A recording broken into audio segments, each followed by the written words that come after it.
Hey everyone, I'm Ann Lemons, a physical therapist, functional medicine, nutrition, and lifestyle practitioner, and I want to share some of the things that I'm doing through my own osteoporosis journey in terms of movement tips and strategies, and also share some nutrition and lifestyle tips with you along the way.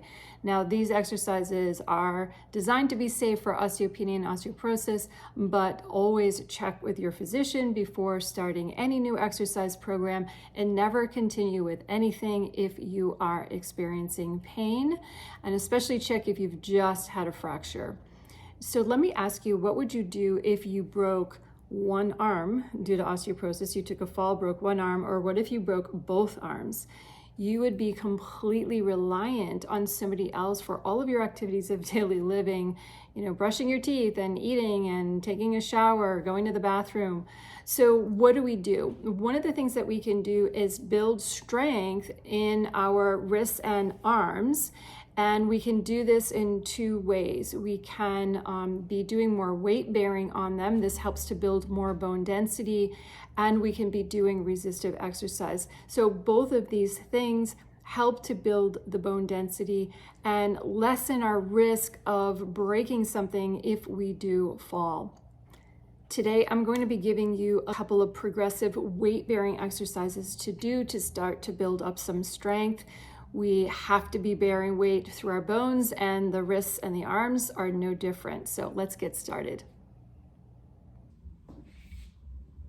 We want to be bearing weight on our wrists and through our arms in order to build more bone there. The bone responds to where there's stress. So we do need to stress them, but in the right way. Before we begin our weight-bearing exercises, let's warm up a little bit. One thing you can start with is just doing wrist circles. So just bringing your hands out in front of you and circling about 5 times in one direction and then reversing it 5 times in the other direction. Then you can start to bring the shoulders in, because we're going to be activating those muscles as well. And we can do something like this where we turn the hands in and out, and then stretch the fingers out and bring the arms out to the sides, and then curl the fingers in, turn the arms in, and pull the back of the wrist together. So reverse it. So it's open and spread wide, and then curl in, turn in, bring the backs of the wrist together.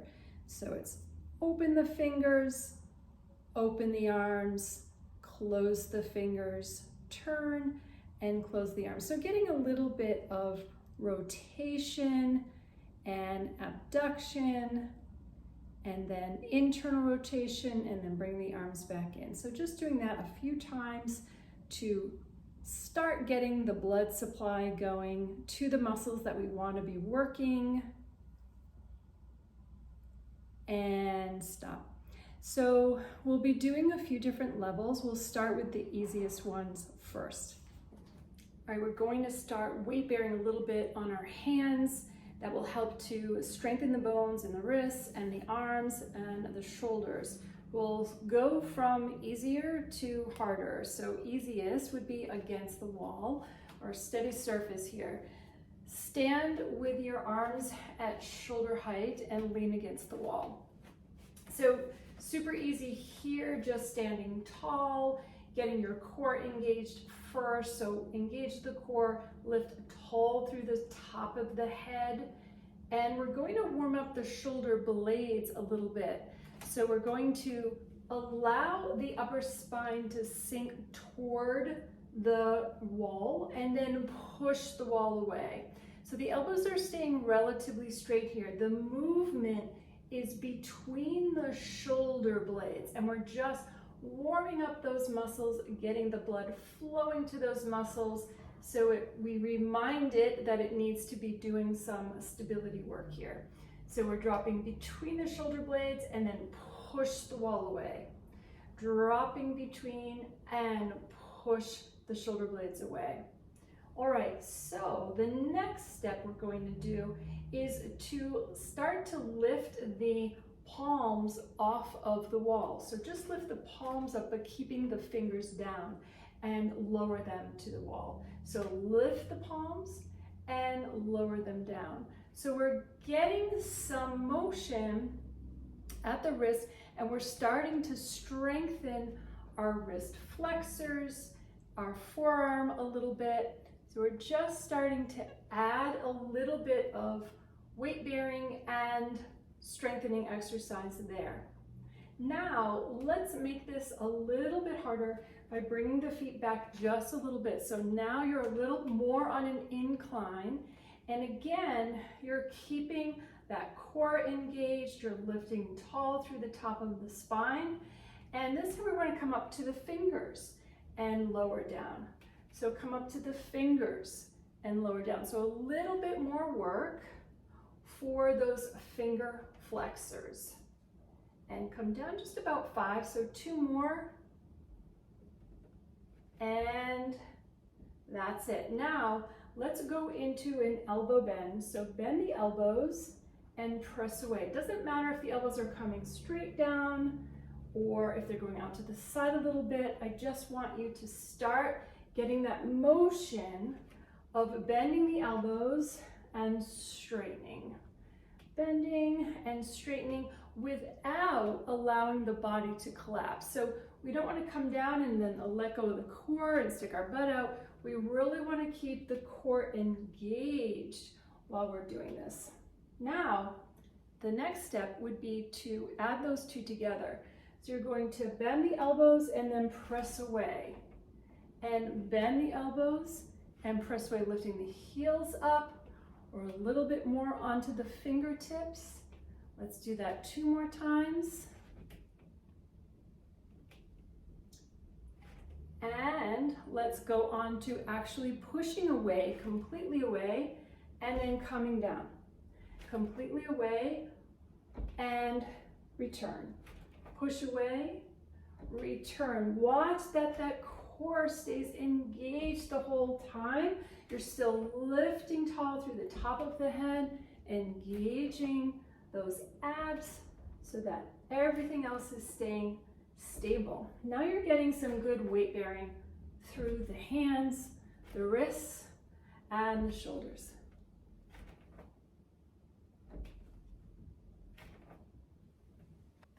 Okay, this exercise you can do against a countertop. I prefer a sofa edge only because it's usually a lot more padded and easier on the wrist, but I'll show you here. And you can also take a towel and roll it up and just put it over the edge to kind of cushion it a little bit. So in this position, I'll show you, we'll be in a little bit more weight bearing on the wrist. So it would be a little more of a progression from against the wall. So in this position, we're going to stand tall, engage the core first, and then take a little bit of a step back. I like to step up on my toes. Legs are hip distance apart, and press the countertop away. So what we don't want here is this sinking into the spine and letting go of the core. So we want to press the countertop away with relatively straight elbows, engage the core, lift tall through the top of the spine. You can see that my spine is all in one straight line from head to tail. From here, we're going to just increase the weight bearing a little bit by lifting one hand off. So really have to engage the core so that we don't lift and twist at the same time. So you're pressing the countertop away, engaging your core, and lifting one hand. So you're getting core stabilization as well as more weight bearing through this wrist and arm. So just tiny lifts off and down and off and down, or you could touch the opposite shoulder and down and off and down, and really engaging. You can feel your shoulder blade muscles working to keep those arms straight and not allow the upper back to sink in. Engaging the core, lifting tall the entire time.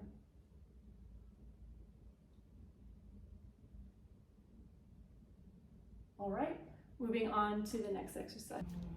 In this next video, we will be on hands and knees, which increases the weight bearing a little bit more through the wrists and the arms.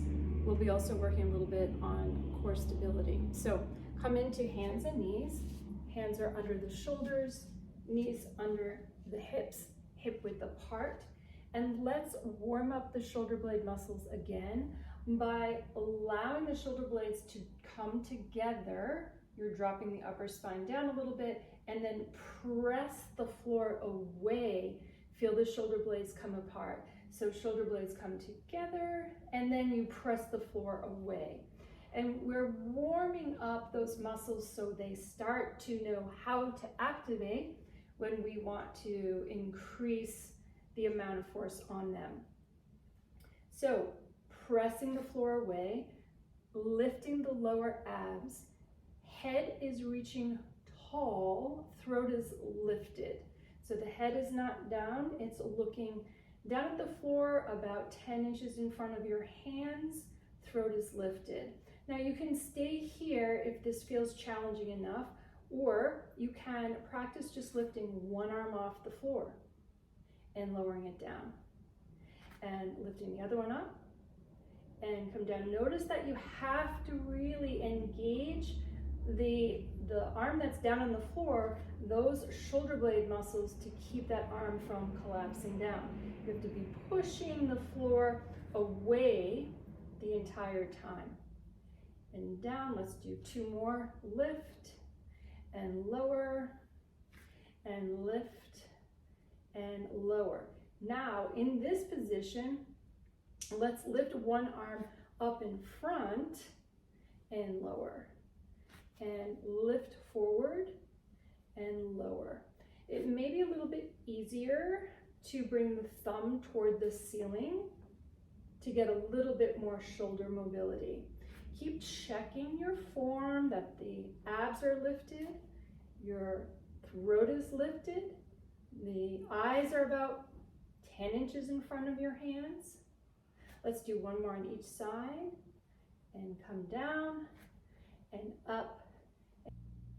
Now let's change this up a little bit. We're going to extend one leg back at a time. So extend one leg back and just start to feel how that feels. We're activating the glutes, the hamstrings, the low back extensors. So you're extending back and feeling a little bit of a difference in the weight bearing in your arms. So extending back and then coming together, extending back, coming together. Now let's extend back and lift that leg. Now we've got a little bit more work that we have to do through the arms and the shoulders, and then bring that leg down. Extend it back and lift. See if you can get that back leg really straight, that knee really straight. Again, pushing the ground away as you do this. Extend and lift and lower. Extend and lift and lower. Let's add on. Extend and lift. Now, can you stabilize and lift the opposite arm off the floor and lower it all down? Extend the opposite leg, lift.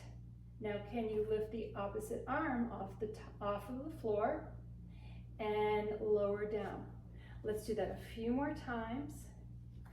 Lift, hold, and lower. Extend, lift that lower belly. Lift, keep that back knee straight. Lifting tall through the top of the head. And lower, one more each side.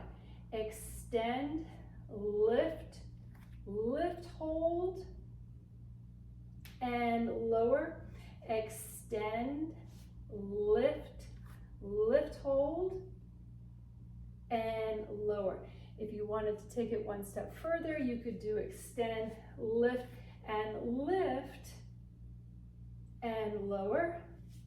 Extend, lift, and lower. Okay, I hope you enjoyed that. Please remember to like this, subscribe, and also be sure to sign up for my free newsletter in the comments below.